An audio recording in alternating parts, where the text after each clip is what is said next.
Okay, so I'm going to try and pull a unique one this time.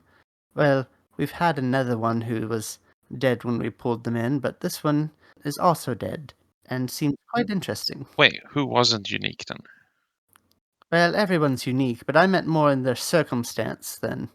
Oh, but the previous one was just like the one before, right?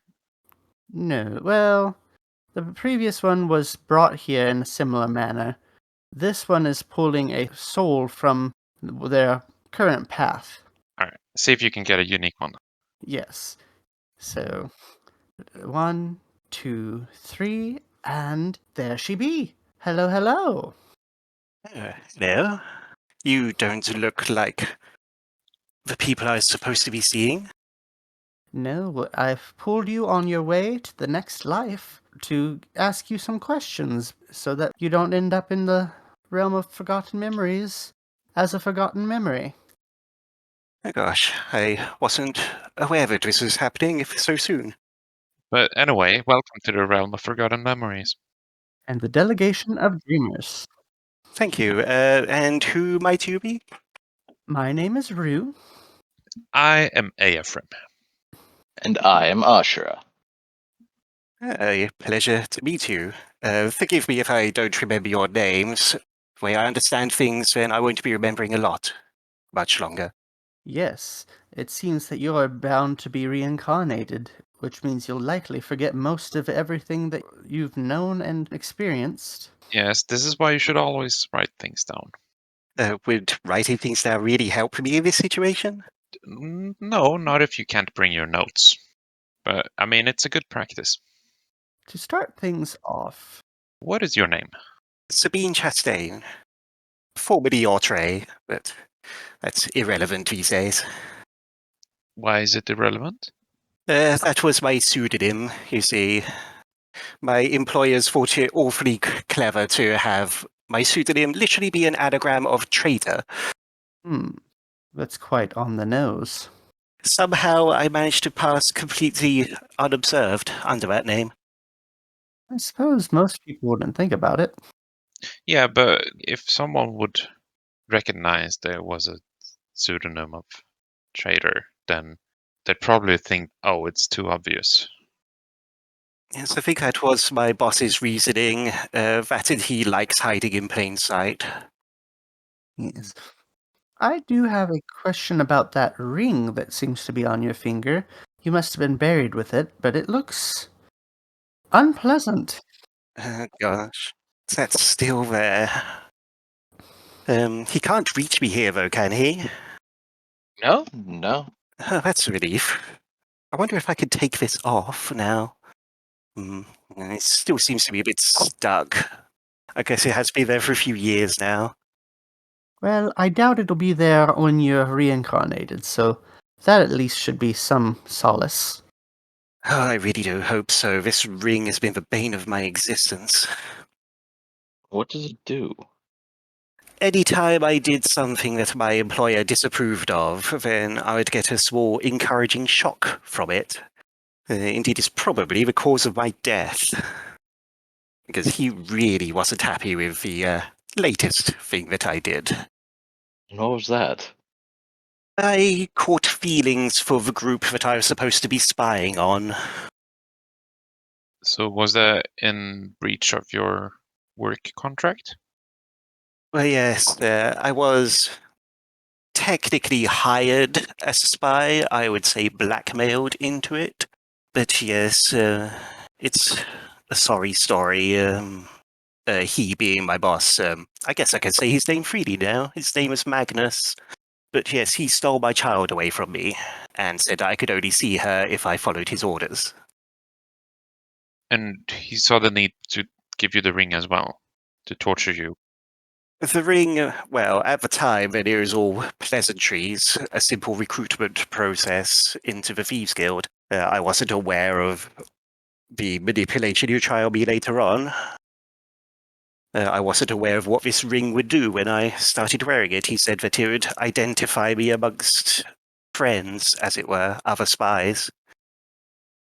It was only when I made a small error in judgment during one of my missions when I felt what felt like an electric shock coming from my hand, and he said I could expect much worse if I ever did anything like that again. What did you do, like, the first time? It was just a simple stealing mission. I'd be dressed in my cleric robes, enter the king's quarters. I was supposed to swipe something from his dresser whilst I was in there, but I couldn't find the opportune moment, so I left empty-handed. When Magnus found out I was empty-handed, that's when I received my punishment. So, did you manage to save your daughter from this Magnus? Unfortunately not. She's still under his custody. I trust that she'll be able to look after herself. Rebecca is a very strong soul, takes after both me and her father. Perhaps when she finds out of my death, then she might see cause to avenge me. One can hope. Yeah. I guess I'll never find out now. That is true. Do you know why you're being reincarnated? Yes, that was explained to me. I don't fully understand the whims of gods, but it seems when I joined the clergy, then I pledged myself to Ilmater as the one who would grant me the abilities to heal others. However, whilst I was part of the clergy, that's where the Thieves Guild got hold of me and caused me to dedicate myself to Mask, the god of trickery. And then there is another demon involved. Basically, it all boils down to there are 3 entities that have a claim over my soul. But they decided this was too much hassle and I should just be sent to a different jurisdiction, as it were. A different dimension of some sort. How come you were sent to spy on this party? Oh, there is a war on, Sembia versus Cormier with a Daolance stuck in the middle. Mm-hmm. I was on the Sembian side. Yes, they like to work through subterfuge rather than grand battles and armies and things. Oh. The occasional fight did break out, such as a siege on Tassel Peak. I happened to be stationed as a cleric there, and one of this group of heroes came to me for some spiritual advice before the battle. I gave him the usual kind of false reassurances that everything was going to be okay. Unfortunately for him, things did not turn out okay, and he died in that battle. I felt some guilt over it, but then the rest of the heroes came to me, saying they could use the help of a healer on their travels, and he spoke quite highly of me for the words I gave him.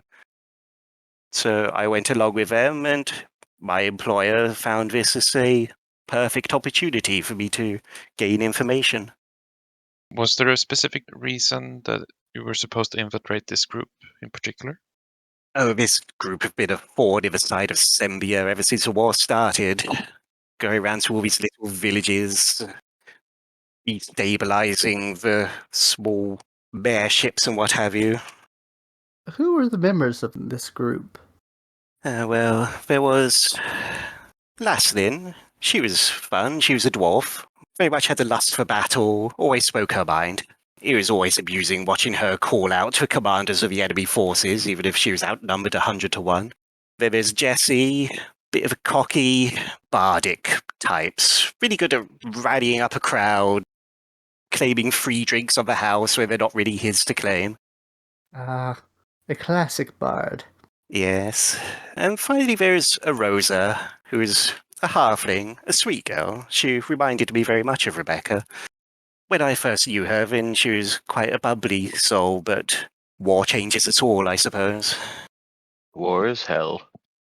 So I've heard, but then I've also heard that hell itself is considerably worse. I won't say that. Say, war never changes, and it doesn't matter where you are, and whether you're in hell or heaven or whatever afterlife you might think of. If there's a war there, it's going to be the same as a war on Earth. Absolute atrocity. But I personally believe war is worse than hell. The reason being is because with hell, the sinners and those who have done wrong go there. War, innocents are cost. Innocents are found as casualties. That is a very valid point. Of course, my cleric duties always did come first, where I'd heal the innocents as well as I could. So, what did this party do after you joined them? What did you set out to do? Well, the main goal of the party was to gain the favour of the various lordships within the Dale Lands, try and unite them against the Sembian invasion. We had a couple of interesting encounters. There was some form of devil presence, as I alluded to before. Some devil had set up in the mines. We went down there, half the party got possessed, but I remained steadfast, shouted the devil down in his face. We managed to get out unscathed, but apparently he took an interest in me from that point onwards. Someone who could look the devil in the eye. Not many can do so. Well, I just saw it as another person trying to manipulate others, and I don't stand for that sort of thing. Not having it done to myself. So, what do you think you'll do differently once you're reincarnated? Well, I've been told I won't remember any of this, but I was given a couple of bits of advice on what I might encounter on the next thing. Out of curiosity, then I thought I'd ask what I can expect. Apparently, I am going to a place called New York. Happened to the old York. I have no idea. But it will be 20th century, whatever that means. Something to do with the date.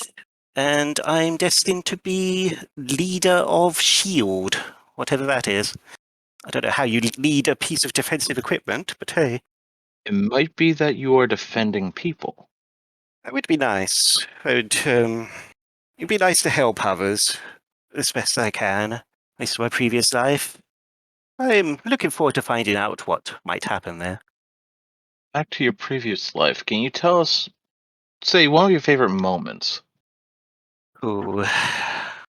Well, one moment I am particularly proud of was a bit self-indulgent, considering my reputation as a spy. We're at a place called Chandler's Cross, where it was evident the town was run by a corrupt council, but were allowing gangs to run amok. Obviously, I already knew the council had been corrupted by my employers in Sembia, but the party, they were new to all of this. Regardless, there's a masked vigilante there called the Silver Needle. Ironically, this is a reinvention of a Rosa's previous persona, who was also a Silver Needle in this town. Someone had stolen her identity and was working for this new corrupt government. The party obviously planned to unite the gangs against this corrupt government, and in doing so would bring back the original Silver Needle under a new name. I spent all night coming up with the specifics of this person's costume, because you have to have a flair for the dramatic if you're going to do this sort of thing. I named them the Red Ribbon, after the symbol of Ilmater. But when the party found me in the morning after I'd been slaving over this all night, then they looked at my notes and just simply laughed at me because apparently the image I had drawn looked like myself in this costume, which I denied, but they said that I'd literally, in my sleep-deprived state, put a small label on there saying me pointing to said personage. And they just could not comprehend me as some kind of roguish sort. Which I couldn't help but laugh at internally, given that I have much more experience killing people than I do healing them. Do you think being a masked vigilante would suit you? Well, it'd be fun, wouldn't it? Running across rooftops, having the people cheering your name, punching thugs in the street. And how do you normally go about killing people? Is there a particular spell, particular weapon that you use more often? Well, there's a particular trick that I like to do under this cleric guise. People often assume the clerics are going to heal you with a simple cure wounds spell and such. If you can get close enough to someone that they think that you're going to cure them, they'll let their defenses down, and you can quite simply change that spell into an inflict spell. And in doing so, then, as a cleric, they'll trust that your patient just simply was too far gone by the time you got to them. They just perished at the brink. Now, obviously, you can't do that too many times, otherwise people will catch on. You have to actually do healing when possible. But for that important governor or such, then Sometimes there's nothing you can do. And what would you say is your favorite spell for harming people, as you so like to do so more often than healing? Well, the clue is in the question. Harm is by far the best spell for such purposes. I do tend to get carried away when I'm doing something as powerful as a harm, though. The party have caught me cackling on the odd occasion. I put it down to the influence of that devil I was talking about earlier. Clearly some of it lingered on, so I have no control over my state of mind when I'm doing something particularly dangerous. With that spell, is there a favorite moment that you've used it? Or a favorite time that you used to end someone?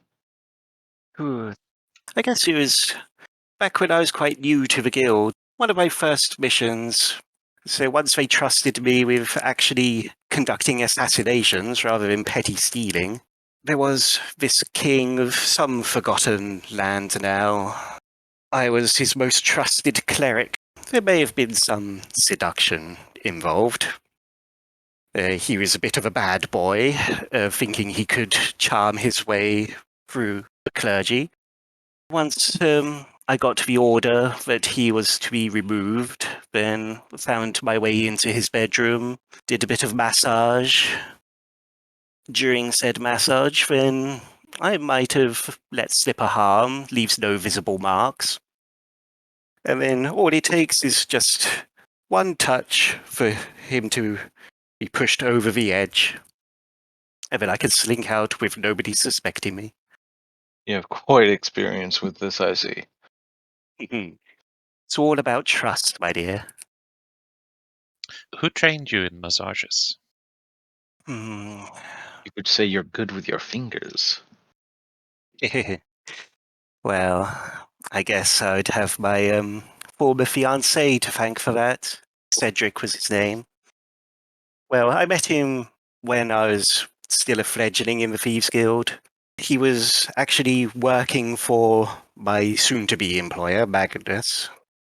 He promised he would protect me from this life of crime. We had our daughter Rebecca together, but he would often be away on work until one day he just wouldn't come back. And Magnus approached me, said that he'd died at sea whilst on a mission. What was the mission? I never inquired about his work. Wouldn't be until a few months afterwards, after getting close to Magnus, when Magnus would basically offer me Cedric's job. And I'd find out he was doing all of this shady stuff for the Thieves Guild and Sembia. So not just massages. No, not just massages. That's just a benefit in the bedroom. On another note, what would be the most interesting thing someone in your party has done? Well, there was that one time when Rosa literally heard God of some sort. I think it was when we were investigating that devil, then we were particularly alert, knowing that he was somewhere in the mines. And Rosa took time to concentrate, and suddenly her face went flush, and she said that she could hear two voices that were observing us. They didn't appear devilish or anything. It actually reminded me of you guys somewhat. How so?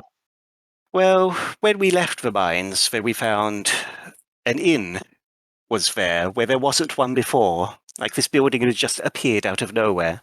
We entered, and it seemed to be bigger on the inside somehow, this huge mansion of an inn.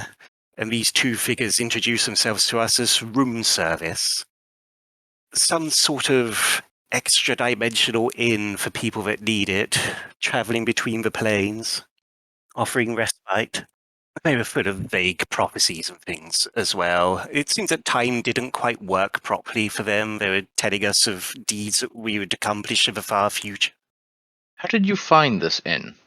Well, let's say it's almost like it had materialized there, yet it was somehow as if it had always been there. It was very strange. It was just outside this mine. There is a building there, no logical reason for it to be there. It looked it had been there for centuries. Did he say that they prophesized the event that was going to happen? Yes, the first time we entered, then they greeted us as if they'd already known us, like we'd visited there before. Mm-hmm. Obviously we hadn't, but then we would encounter them again in the future, and it was as if it was the first time meeting them. They told us of various things that would happen, of us slaying kings and confronting demons and such. None of that ever came to pass for me, unless they ever saw into my next life somehow. That's interesting. I sort of get the feeling like I've heard of this inn before. Do you remember the name?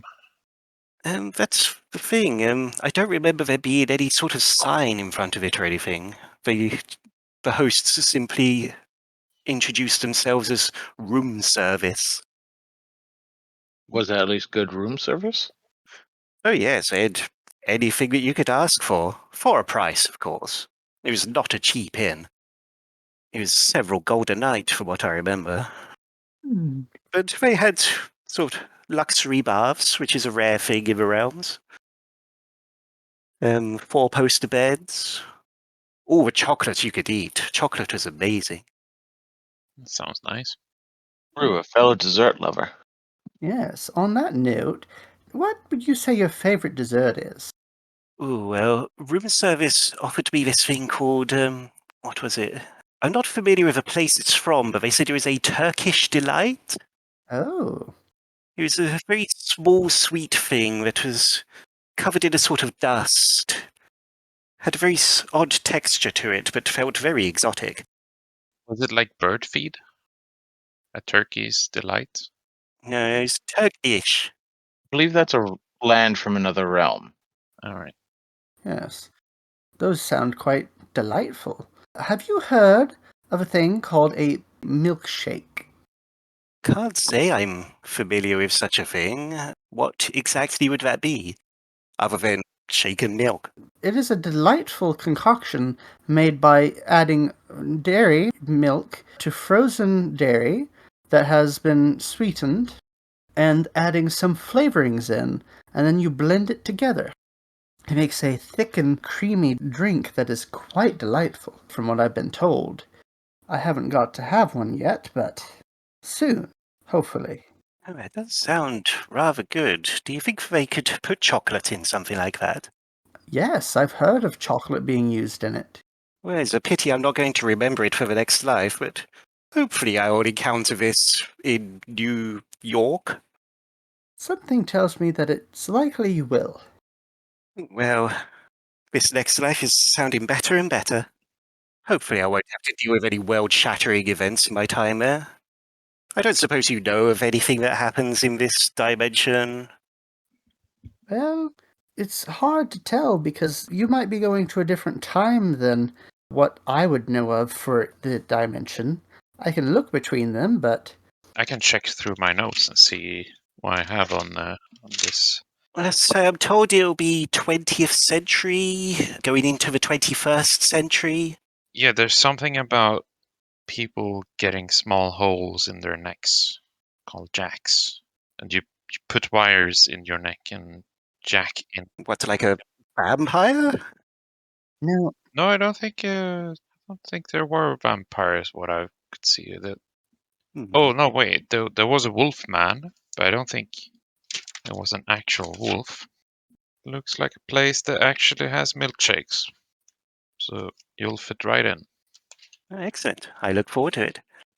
I have one question that, as someone who is faithful to a god, might seem a little strange, but I like to ask it anyway. If you were made a god, what would you want to be the god of? Well, I think that I would have to be in a somewhat similar capacity to Illmater, looking after those that have been wronged by others, victims of manipulation and things like that. See, that's somewhat ironic, considering I did my fair share of manipulation, but there are a lot of people that didn't deserve it, and they deserve justice. That seems like a noble one to want. Truly a good desire to have. Well, it's been a pleasure meeting you, but I feel like I have a calling coming on. I feel like I'm being torn away. Might be time to reincarnate. We wish you luck on your next adventure. And with that, I hope you have a good awakening.